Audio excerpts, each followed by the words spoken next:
Um, Veronica Kitty Duterte, welcome back to the Netherlands. How are you today? It's nice to see you. I'm okay. It's nice to see you too, Kit. Kit, you just finished your visit to your father. How is our former president generally? In general, rather. Sorry. Well, actually, no. I think you know why I'm wearing shades. Because like I always say, the first visit is always the hardest. I usually wait at the corridor mismo. So, I waited for him there. Nung narinig ko kaagad yung ng pinto, tumakbo ako. He was okay, but at first I noticed that he had drier lips and skin than usual. That's why I imposed a rule today, kada inom siya ng Coke, dapat may few sips of water. And then eventually, after he finished about, say, 3 cups of water, nag-okay naman. Natakot kasi ako kasi medyo mapula yung mata niya. So sabi ko baka dry. And he just needs hydration. So, ayun. How long has it been, Kit? My last visit was around January. I don't remember the exact dates. Basta around that time. But was your father very excited to see you and welcome you as well? Yes, of course. Actually, may kasalanan ako ulit na late ako. Well, to be fair, I just arrived this morning, which makes it very hectic for me. May jet lag pa ako. I overslept a bit, but nakasunod naman ako. And balita ko, I asked the guard, obviously, na kung kumain na siya. Sabi niya, wala daw, kasi 1:30 exactly siya naghintay. Sabi ko, hala. So, kaya medyo madami siyang nakain during the visit, yung pancake na gusto niya. And ayun. Kit, let's go to Davao. It's going to celebrate the Araw ng Davao, 89th, I believe. You're not going to be there during the celebration. I will be there, pero secret lang yung date. Okay. I will be there because I have a few friends organizing some events and I just want to show my support. Syempre, Okay. I'm proud of where I come from. Do you have a message to the Davaoenos in relation to the celebration? Sa mga Davaoenos, magkita-kita ta diha and happy araw ng Davao. Maupod ng greeting ni Tatay Digong. Happy araw ng Davao. Nakita niya ang murag pa-light show nila sa City Hall. He was very happy about it. And sabi niya, he's very proud to be a Davaoeno and he would not want any other lineage except being a Filipino daw. Kit, just a little bit political. Were you able to follow the confirmation of charges hearing? Actually, no. I'll be honest, hindi namin kaya manood. I think it's the same for the 4 of us and for my mother. We don't really watch the mismo because hindi namin kaya, honestly. It's hard for us. But of course, we do keep in touch with the legal team and just to see the progress. With respect to the waiver, Kit, signed by your father for not attending the hearing, sinabi niya doon na kaninyo ako magpabiling sulugoon.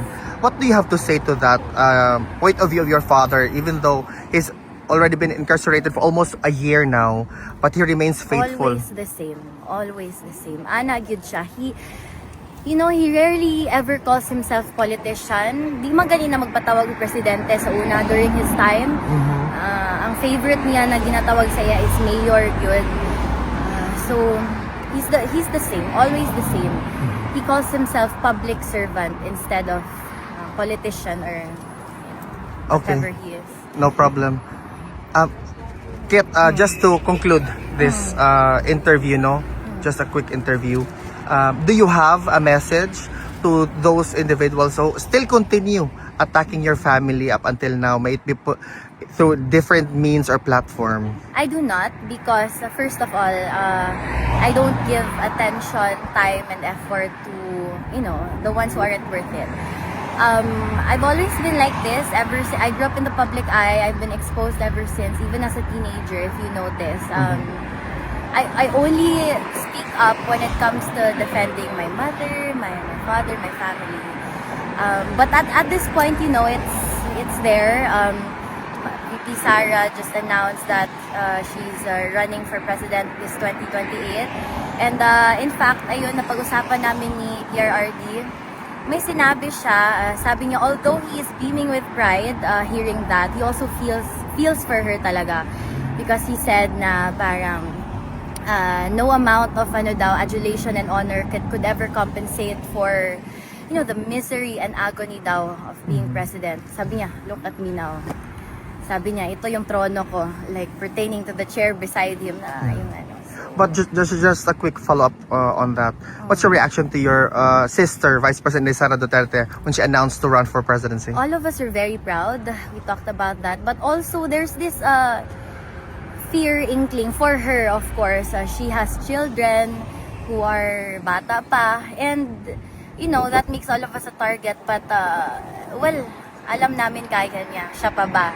Diba? Alam niyo yung ugali ni VP Sara. Mas matapang pa yan sa tatay namin. Tsaka, fighter talaga. Our papa raised us to be that way, all of us. Any message to the Filipino people who still, up until now, we're almost reaching 1 year, message to them with respect to their unwavering love and support to your father? So, para sa tanan, no, to every Filipino, maraming salamat sa inyo.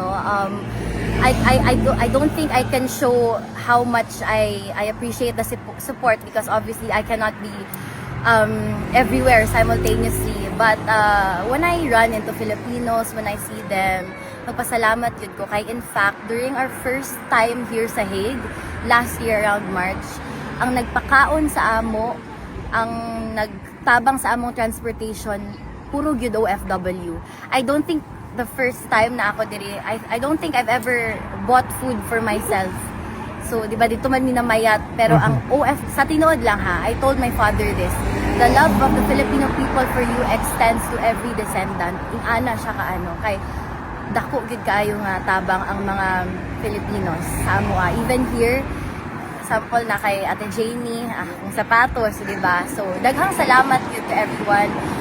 Munta magpadayon ta hantod kay Inday Sara kung unsa man ang plano sa Ginoo sa iya puhon. Daghang salamat sa inyo and we are here right with you. Kitty, on behalf of the Filipino community in The Hague, welcome back to the Netherlands. Mabuhay ka. Thank you, Vin. Thank you, everyone.